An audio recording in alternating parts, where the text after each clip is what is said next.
Welcome to the Making Sense of podcast. This is Daniel Douglas, your host, bringing strategies, tips, and interviews covering technology, photography, video, and all things multimedia. It starts right now. Due to the global pandemic, more people are recording podcasts, creating video presentations, or just attending meetings and conferences, but they're doing it virtually. Working from home has become the new normal, and it just may be that way for the foreseeable future. My next guest is a communication expert and founder of MasterTalk. MasterTalk has one unique goal, and that is helping you to overcome your fear of public speaking. We're talking today with Brendan Kumarasamy about techniques to get you ready to present on camera. Welcome to the show, Brendan. Thanks for having me, Daniel. It's great to be on. Yeah, Brendan, I'm happy to have you on the show today. You're in Montreal, Canada, correct? That's it. Yeah, so great town. Love that city. I've actually been there twice, and I really do want to come back and enjoy all of the sceneries. So before we start, I want to play a quote. And it's a quote that you actually recorded on one of your YouTube podcasts. So let's just take a listen to that real quick. Video is universal. It allows people around the world to communicate, share, and exchange ideas. Chad Hurley, co-founder of YouTube. I thought that was prolific, actually, because with the new normal now, with the pandemic and everything that's going on, a lot of people are staying at home. When I heard that, and I said, man, that's a great little soundbite there. So can you elaborate a little bit more on that quote? Of course, I'm happy to. And for the record, like I mentioned in the video, I wish I was the smart guy who came up with that one. But unfortunately, I just came up with the tips, not the quote. Chad did a great job there. But to elaborate on his eloquent point there, I think the magic of video is it allows you to add value to a lot more people than you would otherwise. So let's say, for example, in my case, when I started Master Talk, I was just coaching maybe 20, 30 people individually because of the competition program I was a part of in business school. So we did presentations for fun, essentially. And by the time that I'd finished, in university, I started the corporate world, I probably helped over 100 people. But my friend came up to me and he said, do you have time to coach everybody in the world who needs your help? And I said, no, right? Because I was going on to work a really lucrative corporate job. So I was like, I don't really have time for any of this. And he said, that's why you need to go on video, because video allows you to reach people that you otherwise wouldn't be able to teach. And I think that's the beauty, whether in a pandemic or not. I think that's the magical opportunity that awaits us with this medium. Yeah, and I agree. One of the things is because of the pandemic now, and I'll tend to go back to that a little bit more because we're faced with the new normal now. And when you and I first exchanged emails about coming on the show, I kind of thought, how can this guy fit in with what I'm trying to talk about? And you came back with a very good idea about that. And I said, hey, listen, you have to present on camera. It's not easy to do, for sure. And I know I'm probably one of the worst people to present on camera. So this will not only help me, but it'll help other people as well. Let's talk about structure, good habits versus bad habits. Absolutely. So a good way of starting the conversation for presenting on camera is acknowledging this idea that everyone stinks at the beginning, including myself. So when I was presenting at audiences, I had a lot of practice. Frankly, I was a bit cocky. I had the confidence and bravado just because I'd presented so many times in front of an audience. But when I sat down in my mother's basement, yes, my mother's basement, and I was opening my phone up to do my first video, I remember how horrified I felt. And the reason was because there was nobody to talk to. I didn't know how to move the camera. I had no idea what was going on. I didn't have money for lights, and I was terrible. So I can definitely acknowledge the difficulty that you have at the beginning. And I think the easiest way to push through that is by having a clear intention of why you want to be on video in the first place. I don't know a single YouTuber or influencer or somebody who wants to be on camera that has been amazing the first time. It's by doing it over and over again, what I call progression becomes your obsession, in the sense of the more that you do, the more the mission becomes a lot more real with Master Talk. So in my case, first 6 months I thought it was a stupid idea. I had 10 subscribers, no one was watching my stuff. But then the two, three people who were watching my stuff were saying, "Oh, I watch all of your videos without question." So I just said, "Oh, I have an idea here. I think I can help more people." Then I got a lot more passionate, and now I record years in advance, right? So it's a process that begins with the following question: how would the world change if you were on camera, if you made this decision to be on camera? And the more specific you are about that person, the more confident and incentivized you are to keep pushing through the hard battles. How long did it take you to really be comfortable on camera? I know for me, I'm still going through it, and I've presented to groups in the past, but on camera is totally different. Absolutely. So I would say one benefit I can give people, if you happen to be good at any other element of public speaking, just so everyone's on the same page here, isn't about presenting on stage. Let's say you're a great conversationalist. You like to have deep, meaningful conversations with people. You like to get coffees with people. What's great about the skill in general is it's very versatile in the sense that if you're really good at one component of public speaking, it automatically makes you better in everything else. So it took me around 4 years to get really good at presentation specifically, and that's because I didn't have a coach or resources or really anything. Because I was pretty much poor and a student, so I didn't have that access that a lot of people can have these days. But what happened with camera is it probably took me a year to get to that same level, just because I had the background, one, but second, I want to emphasize that I presented over 500 times on camera in that 1 year. Why? Because I'm very unique as a YouTuber, in the sense, not in a good way or a bad way, in the sense that I don't like editing videos. It's not my thing. So when I started making YouTube videos, I was one-shotting videos. So let's say I was 5 minutes into a video, Daniel, and it was a 10-minute video, and I would mess up. Well, I would just start at the beginning again. So obviously this can sound very daunting for most people, but what this did for me is it accelerated my growth curve, because I was presenting each video average 10 times. And since there's 52 videos in a year, once every week, I'd presented over 500 times. And I also want to add that for those who have Instagram, on your stories, I was presenting on the stories every day as well. So that really added the reps, and I was able to find out my style really quickly when I went professional. I'm glad you mentioned Instagram because I was going to ask you about that. So thank you for putting that in. Let's talk about preparation. Um, in preparation, would you say folks should have a script, a no script? What about maintaining eye contact with the camera? A lot of YouTubers flail their hands, and to me, it's kind of distracting when they do that. And what about your personality, and what should you wear when you're on camera? Absolutely. So let's start with the basics here. And the basic for me, and for I would say 95% of people that I usually talk to in a podcast, you don't have to worry about any of that stuff. I think the priority is really about figuring out what your mission is, why you're getting on camera, and just posting every week, despite how terrible it is. And if you don't believe me, a great example I can give you is also myself, but I'm not a very big YouTuber. So I think MKBHD is a good example here. So he has a 10 million subscriber channel, and the first 100 videos he made was for his first 100 subscribers. So he literally made a video for each individual subscriber. So he was terrible. And he still has videos up online for people to see the journey.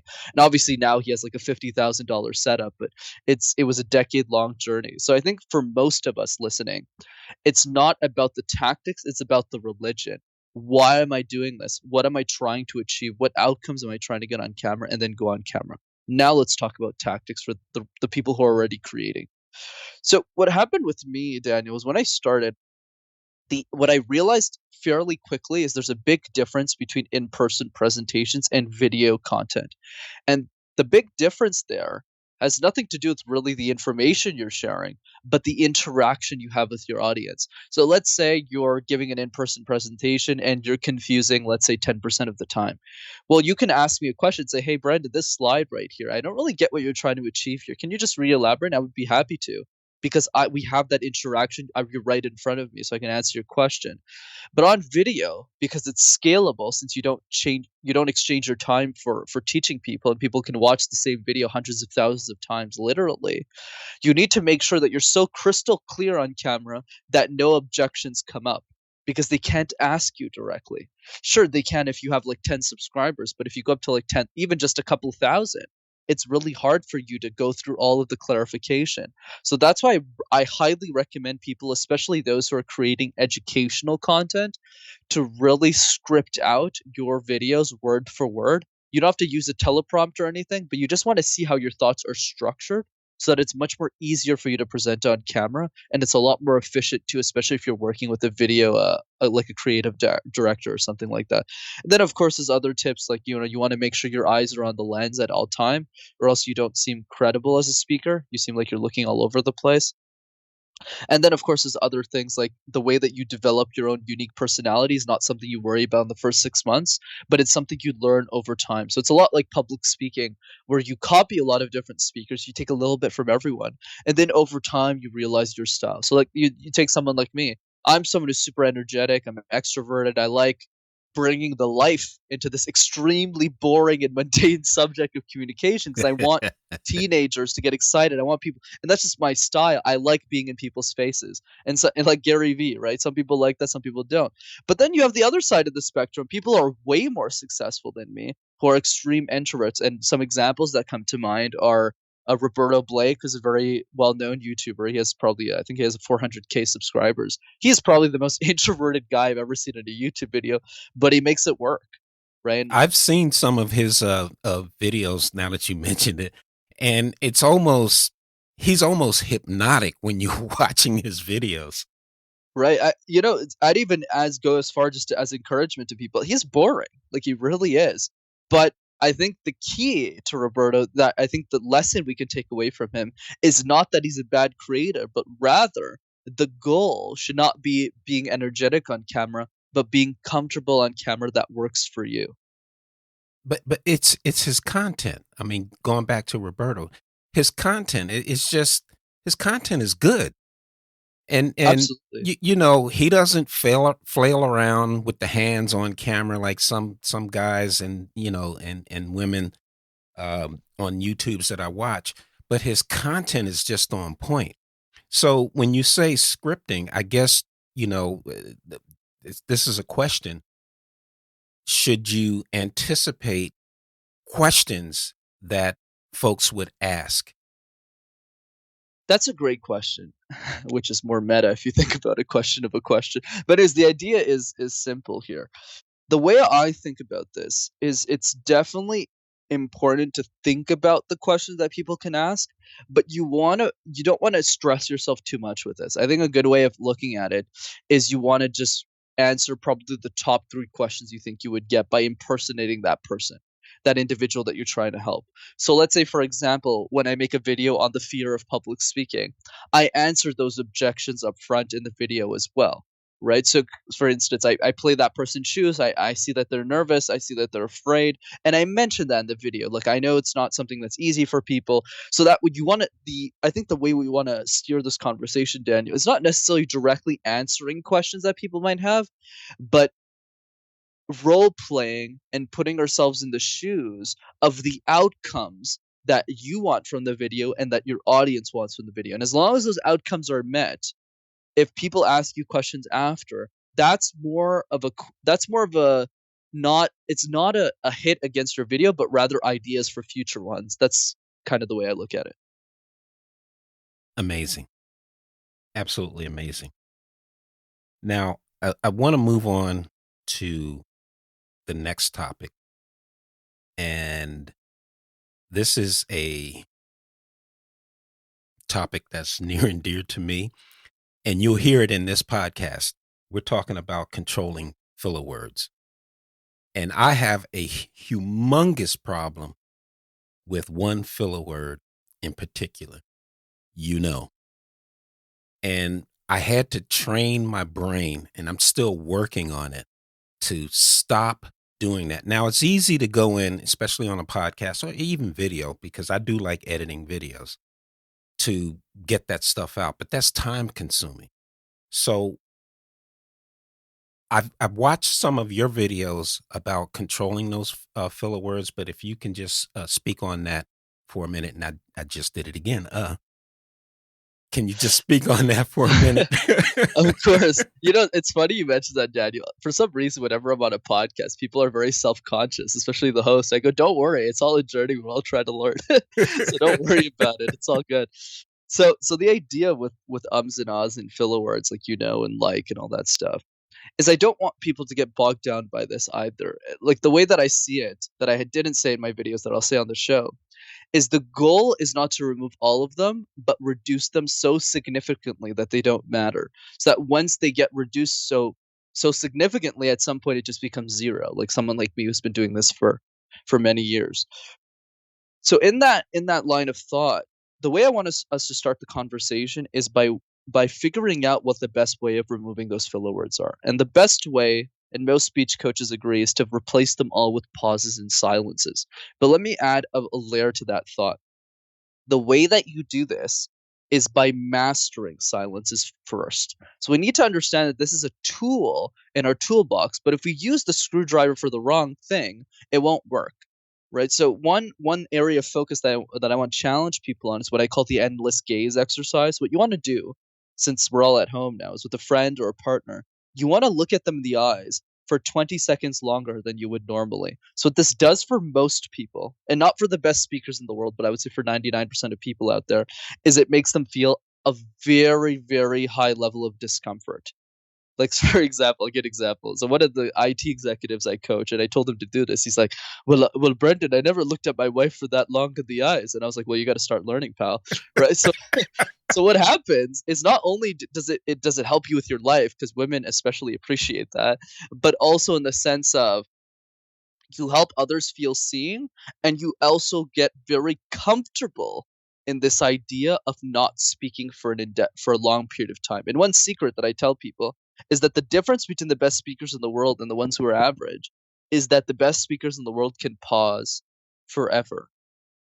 Obviously, we don't have forever. You have to take my word for it, but we can pause for indefinite periods of time. And what I do in those workshops that I have in person with people is I literally stare at everyone for 10 seconds each and say nothing just to prove my point. So what happens is when you get comfortable with silences, you use them more effectively in your presentations. And once you start to use them more effectively and you realize how the screwdriver actually works, you start to go, oh, let me just use this instead of an or ah. Let me use this instead of a And by the time you know it, in 2 months of practicing this and just focusing on that one thing, the number of your filler words will exponentially go down. There was one video that you had on your YouTube channel, and I'll have a link to this in the show notes, because it blew me back on the silence. You stopped and you stared at the camera.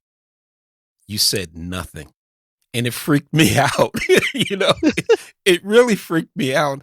I looked at it and I played it again, and I played it again, and I played it once more, and I started laughing, and I said, you know what? This guy is right.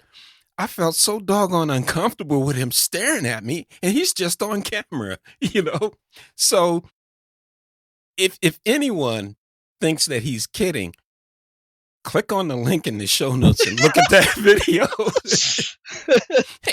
and make sure you leave me and Brendan a comment on that, because it's just, I'm lost for words on that, because it just freaked me out. But I'm happy that you mentioned that, and I'll make sure we have that in the show notes. Appreciate it. Brendan, I know that you do coaching for students and businesses. Can you talk a little bit more about your coaching? Yeah, of course, happy to, Daniel. So the way that I see this for most people listening is I don't think most people should be investing in public speaking services just yet. So in my opinion, here are the order and how I would go about this for people. I would start by watching the free videos that I have online, by researching content like this podcast, and learning about communication. The next thing you want to do is you want to start creating content. If you want to be on camera, if you want to start a podcast, you want to start creating because now's the best time. Then after that, what you want to do is you want to find yourself a community of accountability. So that what I recommend usually for people is a Toastmasters club, because it's not very expensive. It's probably like 70, $80 for 6 months at a time, for 3 months at a time. So it's a great way for you to meet a lot of great people, and it's a great way for you to practice public speaking and always be in that mindset that I need to get better all the time.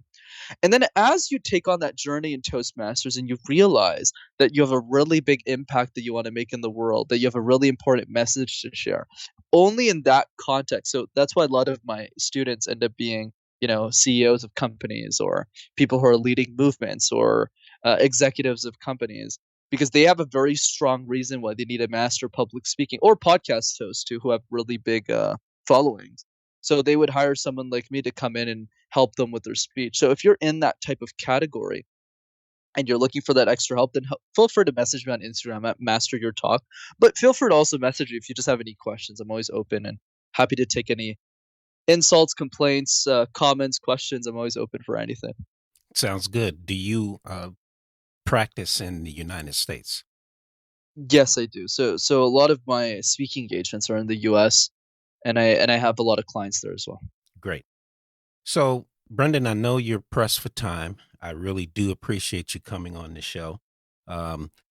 Always nice to have a chuckle and not be too serious on these podcasts. So, in closing, is there anything that you'd like to add, something that we didn't cover in this podcast? Yeah, for sure. I always like to end with my favorite quote, Daniel. And the quote is as follows: be insane or be the same. Like, if you want to be like everyone else, it's totally fine. But if you're listening to this podcast, if you're listening to this conversation, you probably want to make a difference in the world. So my question to you is, don't you find it odd that as a 22-year-old, I started a YouTube channel, not on vlogging, not on comedy, but on public speaking communication tips. And then I went on to coach C-level executives at the age of 23. But I still live in my mother's basement. I still don't own a car. And I still make a decent living for myself. And I don't plan on moving out of my house until I'm 31. So why do I make those decisions? I make those decisions because I believe in what I want to achieve with my life. So I encourage you all to be a bit more insane, to make more counterintuitive choices with your life. And you might just find something really interesting to do. Great. So in closing, just give us one more time links, websites, anything that people can reach out to you, and we'll also have those in the show notes. Absolutely. So feel free to message me directly on Instagram. That would be Master Your Talk. I answer all my DMs, so don't be shy to just comment me. Let me know how you thought the show went, and if you have any feedback for me. And if you want to check out my YouTube channel, that's Master Talk in one word, where I share all of my tips and tricks over there. Brendan, I really appreciate you coming on this show. And listen, anytime you want to come back, just give me a shout out. This has been Brendan with Master Talk on the Making Sense of podcast. If you like this show, please subscribe, leave us a comment on iTunes, Stitcher, or any podcatcher that you listen to. Catch you next time.